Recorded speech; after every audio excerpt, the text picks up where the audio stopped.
El apóstol San Pablo escribió a los filipenses y les dijo: cuando me acuerdo de ustedes doy gracias a Dios, y cuando oro pido con alegría por todos ustedes. Hoy doy gracias a Dios por tu vida y pido a Dios para que te bendiga y te acompañe siempre. Y quiero invitarles a todos ustedes para que se suscriban a Facebook y juntos podamos seguir llevando adelante la gran obra del Señor, de tal forma que el poder del Evangelio llegue a todos los rincones de la tierra. Suscríbete y permite que Dios siga bendiciendo este gran trabajo evangelizador que estamos haciendo todos como familia de Dios. Hola amigos, hoy bendigo a Dios por tu vida y quiero darte las gracias por el apoyo incondicional que le estás dando a este programa Palabra Viva. Quiero invitarte para que nos sigas apoyando, para que te suscribas y así puedas obtener la exclusividad de los temas que semana tras semana voy a desarrollar para tu crecimiento espiritual. Gracias una vez más por este gran apoyo. Pido a Dios para que te sostenga, para que te bendiga y sobre todo para que te puedas unir a este esfuerzo que estamos haciendo de hacer posible que el mundo entero sea tocado por el poder de Jesucristo y de su palabra.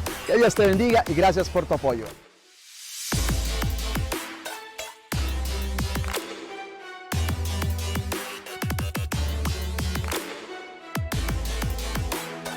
Estamos entrando ya en nuestra segunda semana de Cuaresma, tiempo de preparación para la gran celebración de la muerte y resurrección de Cristo Jesús el Señor. Y seguimos en esta tónica de contrición, de arrepentimiento, de mirar hacia adentro de nosotros y descubrir dónde hemos fallado y cómo le hemos fallado a Dios y tomar decisiones que nos lleven de regreso a su presencia. Porque últimamente el propósito de esta Cuaresma es que tú y yo volvamos a Dios y que podamos tener una comunión de vida con Él, con ese Padre que nos ama, mediante su Hijo Jesucristo, que ha venido para dar su vida por cada uno de nosotros, y que a través de la acción del Espíritu Santo podamos descubrir la alegría de un Dios que nos ama y que nos da la oportunidad de disfrutar día tras día del gozo de su salvación. Y es así como, inspirados por este Salmo 51, hoy quisiera que de pronto descubriéramos qué es lo que estamos llamados a hacer en la búsqueda y en el deseo de una vida nueva. Sí, este Salmo 51 es uno de los salmos penitenciales más hermosos de la Biblia, que nos da ciertas claves de lo que es el verdadero arrepentimiento y cómo es que nosotros estamos llamados a descubrir la misericordia de Dios, a encontrar el perdón de Dios y sobre todo a descubrir la novedad de una vida conforme a su voluntad. El Salmo 51 fue escrito por el rey David, un hombre, como dice la palabra de Dios, según el corazón de Dios. Date cuenta, David era un hombre que amaba a Dios profundamente y Dios le amaba profundamente a él, tanto que, aunque era el menor de sus hermanos, quizás el más débil, sin embargo, Dios lo eligió, Dios lo escogió. ¿Para qué? Para ser el rey de Israel, nada más y nada menos que el rey de su pueblo Israel. Y hemos escuchado y conocemos muchas historias de David, grandes hazañas como cuando venció a Goliat, por ejemplo, pero también hoy vamos a descubrir que David, a pesar de ser un hombre ungido, a pesar de ser un hombre lleno de Dios, también experimentó el pecado, la fuerza del pecado. Podemos decir que David también fue atrapado y seducido por el pecado y le falló a Dios. El Salmo 51 es precisamente consecuencia de ese pecado que cometió David. ¿Cuál fue el pecado de David? Lo podemos encontrar en 2 Samuel, en el capítulo 11. Ustedes conocen seguramente la historia, pero se las refresco. Dice la palabra de Dios que mientras el pueblo de Israel estaba en guerra contra los amonitas, en cierta ocasión, era la primavera, David envió a su capitán Joab, a todos sus soldados oficiales, a la guerra. Y él decidió quedarse en casa. ¿Haciendo qué? Nada. Seguramente descansando, haciendo pereza. Y es allí en este contexto, mientras estaba en la azotea de su casa, de su palacio, entre otras cosas, como David, mirando a su alrededor, descubre a aquella mujer, Betsabé, una mujer hermosa que se estaba bañando. Y de inmediato quedó seducido por esta mujer, por su belleza. Averigua de quién se trata, le dicen quién es esta mujer, de quién es hija y sobre todo de quién es la esposa, de Urías, el hitita, uno de sus mejores soldados. David la manda a llamar, la manda a traer. y se acuesta con la mujer. Y como consecuencia de aquel momento de intimidad, la mujer resultó en embarazo. David se da cuenta que está en embarazo porque ella se lo deja saber después. ¿Y qué hace? Manda a traer al marido de la mujer. Después de tener un diálogo con él acerca de cómo están las cosas en la guerra, lo manda a su casa a descansar. Pero el hombre no va a su casa. David lo hacía con una doble intención. Por supuesto, que el hombre fuera a su casa para que se acostara con la mujer y así pues el hijo que iban a nacer de ella, pues él creyera que era su hijo. Pero el hombre era una persona noble, de buenos sentimientos, y él no quiso ir a su casa a dormir, a comer, a estar con su mujer mientras sus compañeros estaban afuera en la guerra peleando. No, él no lo iba a hacer y no lo hizo. David se dio cuenta de esto y al día siguiente lo emborrachó y lo manda de regreso a su casa a ver si así se acostaba con la mujer, pero el hombre tampoco lo hizo. Eventualmente David, ¿qué hizo? Conspiró contra la vida de este señor y le mandó pedir al capitán Joab, al general Joab, si ustedes quieren, para que pusiera a Urías al frente mientras se enfrentaban las tropas enemigas y que lo dejaran solo para que lo hirieran y lo mataran. Y así sucedió. Esto fue lo que hizo David. No olvidemos, un hombre según el corazón de Dios, pero que también falló, que también fracasó, que también se equivocó. El que esté de pie, que se cuide siempre de no caer, dice la palabra de Dios. Pasó un año en el que David vivió con su dolor, seguramente, pero se había insensibilizado. Y es así como Dios, después de un año, le manda a un profeta, el profeta Natán, un hombre de Dios, para que le amonestara, para que le reprendiera, para que le hiciera volver a descubrir que el camino que había tomado era el camino equivocado, que descubriera que lo que había hecho había sido algo muy grave y que necesitaba reconocer la gravedad de su pecado. ¿Y qué hace Natán? Me encanta la manera como Dios lo usa para amonestar al rey David, porque Natán le cuenta a David una historia acerca de dos hombres que viven en una ciudad. Uno es rico y el otro es pobre, ¿sí? El rico tiene muchas ovejas, vacas, ganado, de todo. En cambio, el pobre tiene solo una ovejita que amaba con todo su corazón, que la alimentaba, que hacía parte de la familia. Incluso la ovejita se dormía en el pecho de aquel hombre pobre. Y cuenta Natán que vino un visitante a la casa del rico para que le atendiera, por supuesto. ¿Y qué hizo el rico? En vez de matar una de sus ovejas, se fue a la casa del pobre y le quitó su ovejita y se la mató para darle de comer al visitante. Cuando David escuchó esta historia, se llenó de furia y dijo: ese hombre merece morir y que pague 4 veces el valor de esa ovejita, porque no tuvo compasión. Y es allí donde Natán le dice esta palabra tan poderosa a David. Le dice: tú eres ese hombre. Tú eres ese hombre. Y Dios te manda a decir, Dios ha declarado: yo te di, yo te ungí, yo te elegí, yo te libré. ¿Por qué entonces despreciaste mi palabra e hiciste lo que no me agrada? Has asesinado a Urías, elitita, usando a los amonitas para matarlo, y te has apoderado de su mujer. Natán fue usado por Dios grandemente para que David se le abriera el corazón, los ojos, la mente, y descubriera la gravedad de su pecado, que quizás hasta ese momento no se había dado cuenta. Y es así como David llega a decir: he pecado contra el Señor. He pecado contra el Señor. Finalmente lo admitió: he pecado contra el Señor. Se dio cuenta de la gravedad de su pecado y del peso de su culpa. Gracias a ese pecado, David escribió uno de los salmos más hermosos, el Salmo 51.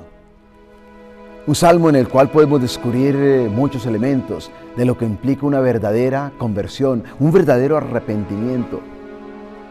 Un salmo que nos da luces acerca de quién es nuestro Dios, qué es lo que Él nos ofrece, cómo podemos acercarnos a Él y cómo ser restaurados. Qué hermoso es poder descubrir que a pesar de que le hayamos fallado a Dios, que hayamos caído quizás en lo más profundo del abismo, aún así siempre podemos volver a Dios. Y Él nos da la oportunidad de comenzar de nuevo.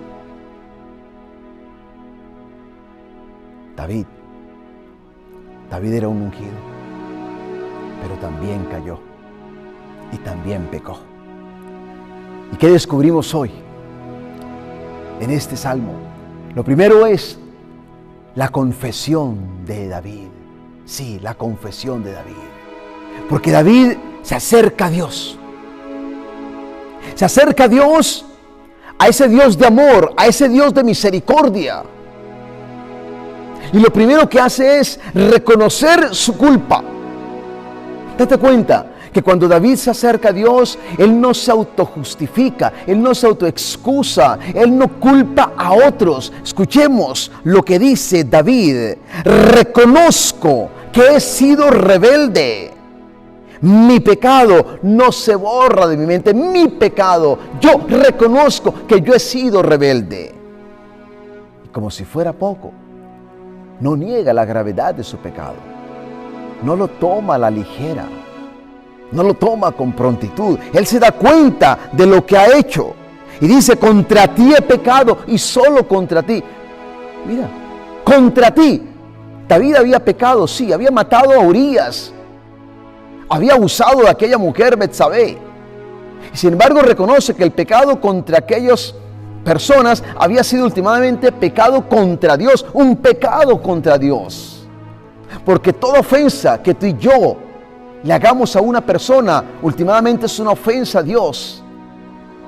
Así de sencillo. Por eso David dice: pecado contra ti pequé. Y dice: haciendo lo malo, lo que tú condenas, haciendo lo malo. ¿Qué contraste más grande? El de David con Adán. ¿Recuerdan ustedes cuando Adán desobedeció y culpó a la mujer? Y terminó culpando a Dios también. La mujer que tú me diste fue la que me hizo que comiera el fruto. Como diciendo: yo no tuve la culpa, fue la mujer que me diste. ¿Para qué me la diste? Algo así. Porque eso es lo que hacemos continuamente. No queremos reconocer que somos responsables de nuestros actos.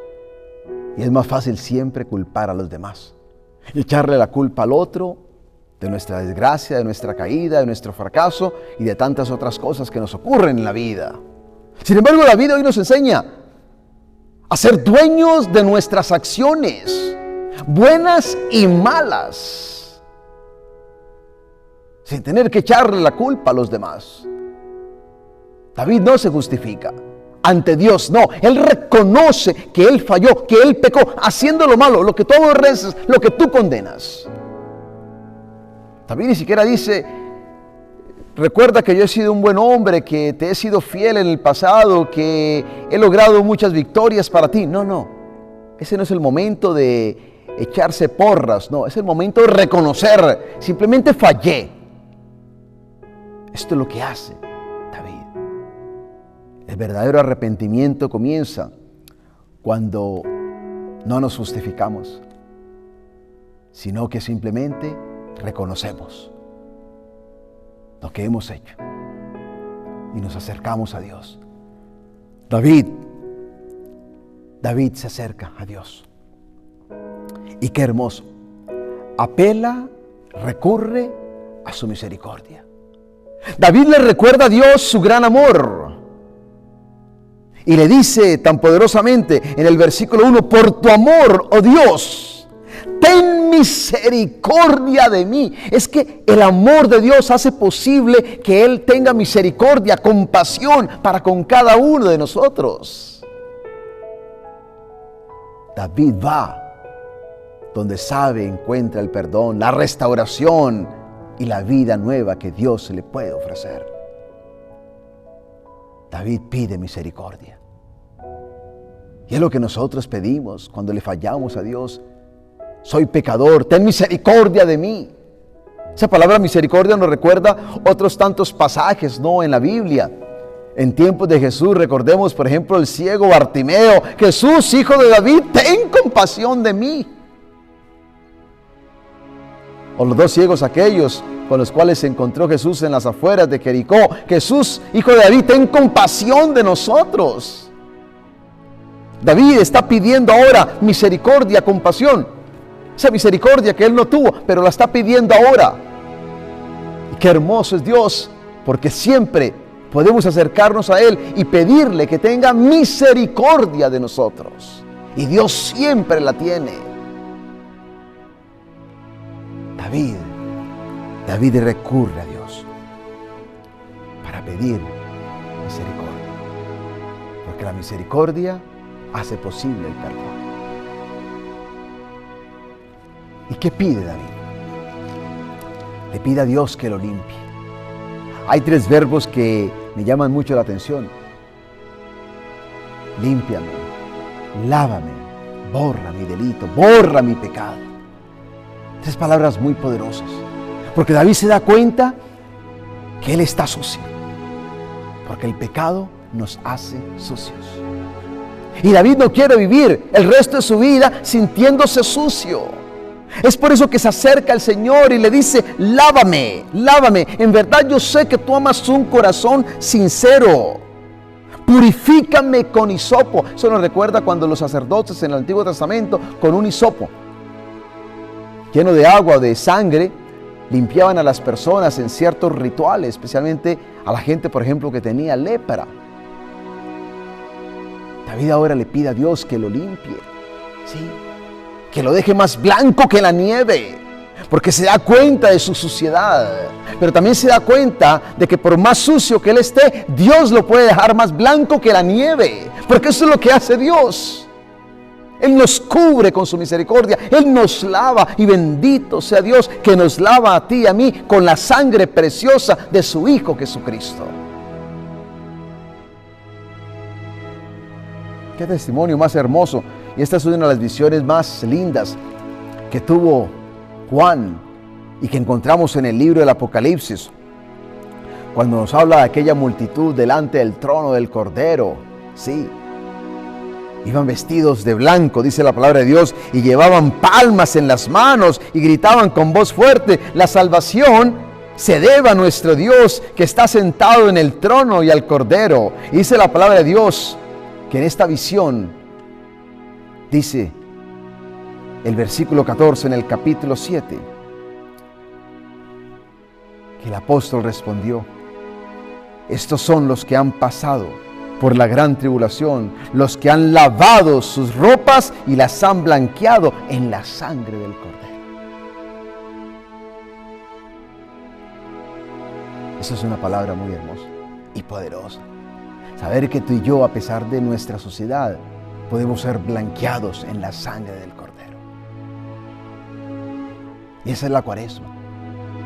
La Cuaresma nos recuerda el sacrificio de Jesús en la cruz, donde derramó su sangre para que tú y yo seamos blanqueados por la sangre del Cordero. Para que, como David, le podamos decir al Señor: lávame, purifícame, límpiame, borra mi pecado. David le pidió a Dios que lo lavara. Pero no solamente le pidió a Dios que lo lavara, le pidió que le restaurara el gozo de la salvación, que le devolviera la alegría. Esto me fascina. Dice el versículo 9: aleja de tu vista mis pecados, borra mis maldades. Y dice el versículo 8: lléname de gozo y alegría, alégrame de nuevo, aunque me has quebrantado, alégrame de nuevo. Es que David había perdido la alegría. Alégrame de nuevo. Cuando hemos ofendido a Dios, ¿Han notado ustedes que se nos va la alegría? Se nos va la paz, se nos va la tranquilidad, se nos va el gozo. Y ahora el rey David no solo le pide a Dios que lo lave, que lo purifique, sino que le pide que le devuelva la alegría. Sí, que le devuelva la alegría. Que restaure el gozo de su salvación. Podemos decir que en ese momento David, que era el gran músico, había dejado de cantar. Ya no había una melodía en su corazón. Y David se da cuenta de su dolor, de su tristeza, y le pide ahora a Dios que le restaure su alegría. Pero también le pide algo muy grande. Dame un espíritu nuevo y fiel. Dame un espíritu nuevo y fiel. Qué hermoso. Hazme sentir de nuevo el gozo de tu salvación y sosténme con un espíritu generoso.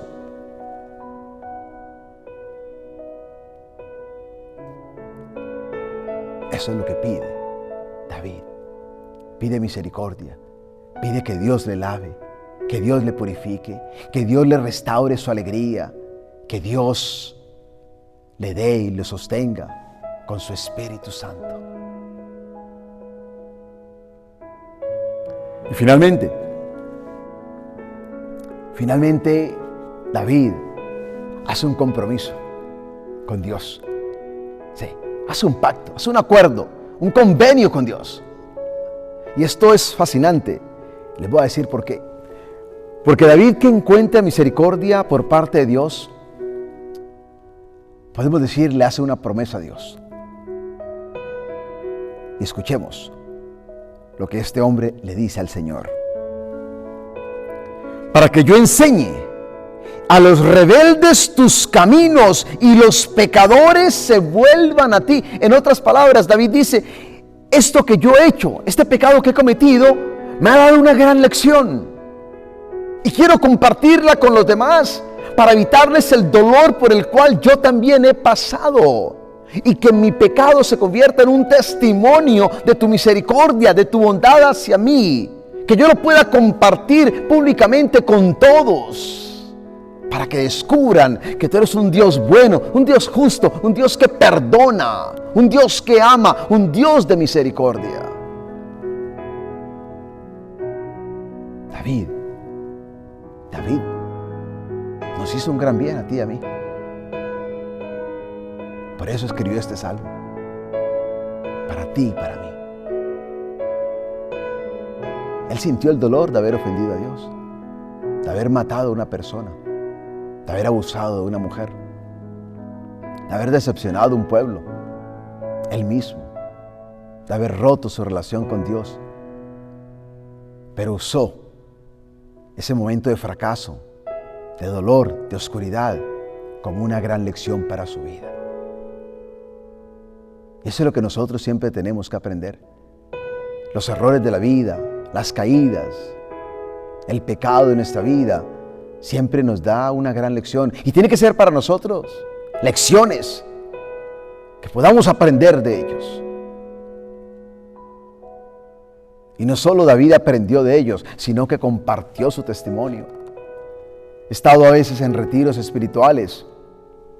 Y hace un par de años asistí a uno de ellos que fue una gran experiencia para mí, espiritual, de gran crecimiento. Y escuchaba el testimonio de personas que habían pasado por momentos de oscuridad fuertes en su vida. Y ahí estaban delante de todos nosotros compartiendo su testimonio de vida. Dónde habían caído y de dónde Dios los había rescatado. Y ahora estaban dando testimonio del poder de Dios. Y cómo aunque en un momento dado de la vida habían estado viviendo en la oscuridad, ahora habían encontrado la luz, estaban viviendo en la luz. Y no solamente estaban viviendo en la luz, estaban compartiendo la luz a través del testimonio que estaban proclamando. Y eso es lo que está haciendo David. Se está comprometiendo a dar ese testimonio. Y lo hizo. Por eso escribió este salmo. Pero no solamente eso. Dice algo muy hermoso. Dice, y anunciaré con cantos que tú eres justo. Recordemos, David era músico. Tocaba el arpa con perfección. Tantas veces que había cantado para Dios, pero ahora había dejado de cantar. Sin embargo, se está comprometiendo en este momento a volver a cantarle a Dios, a proclamar su grandeza, su gloria. Y eventualmente lo hizo, por supuesto. Qué lindo es cantarle a Dios y tener un cántico en nuestro corazón siempre para Él. Para cantar sus maravillas, su bondad, su dulzura, su ternura, su misericordia. Puede ser que a lo mejor hoy hayas perdido esa canción, ese canto. Puede ser que a lo mejor hoy no tengas una melodía en tu corazón. Pero es el momento de que Dios nos devuelva la alegría de su salvación, que restaure nuestro espíritu, que nos dé un nuevo corazón. Y lo único que necesitamos es acercarnos a Él. Sí, como David, que podamos reconocer nuestro pecado, que podamos confesarlo delante de Dios, que podamos sentir que Él siempre está para nosotros. Qué hermoso dice la palabra de Dios al final de este salmo. En el versículo 17 dice, porque un corazón contrito y humillado, tú no lo desprecias. Óyelo bien, un corazón contrito y humillado, Dios nunca lo desprecia. Que así como Dios usó a Natán para llevar a David a ese encuentro con Dios, que Dios también te permita encontrar hoy ese instrumento suyo para poder acercarte a Él. Pueden ser quizás estas palabras que Dios está poniendo hoy en mi corazón para tocar tu corazón. El sacerdote de tu parroquia, para que nos acerquemos a la confesión, para que busquemos el perdón, para que nos encontremos en el confesionario con la misericordia de Dios y podamos ser limpios, podamos ser lavados, purificados por la sangre del Cordero. Que en esta Cuaresma podamos seguir preparándonos y podamos seguir experimentando, sobre todo hoy en nuestras vidas, la misericordia de Dios, de este Dios que nos ama y porque nos ama, tiene misericordia de nosotros y por su gran misericordia podemos hoy ser perdonados. Que Dios les bendiga siempre. El apóstol San Pablo escribió a los filipenses y les dijo, cuando me acuerdo de ustedes doy gracias a Dios y cuando oro pido con alegría por todos ustedes. Hoy doy gracias a Dios por tu vida y pido a Dios para que te bendiga y te acompañe siempre. Y quiero invitarles a todos ustedes para que se suscriban a Facebook y juntos podamos seguir llevando adelante la gran obra del Señor, de tal forma que el poder del Evangelio llegue a todos los rincones de la tierra. Suscríbete y permite que Dios siga bendiciendo este gran trabajo evangelizador que estamos haciendo todos como familia de Dios. Hola amigos, hoy bendigo a Dios por tu vida y quiero darte las gracias por el apoyo incondicional que le estás dando a este programa Palabra Viva. Quiero invitarte para que nos sigas apoyando, para que te suscribas y así puedas obtener la exclusividad de los temas que semana tras semana voy a desarrollar para tu crecimiento espiritual. Gracias una vez más por este gran apoyo. Pido a Dios para que te sostenga, para que te bendiga y sobre todo para que te puedas unir a este esfuerzo que estamos haciendo de hacer posible que el mundo entero sea tocado por el poder de Jesucristo y de su palabra. Que Dios te bendiga y gracias por tu apoyo.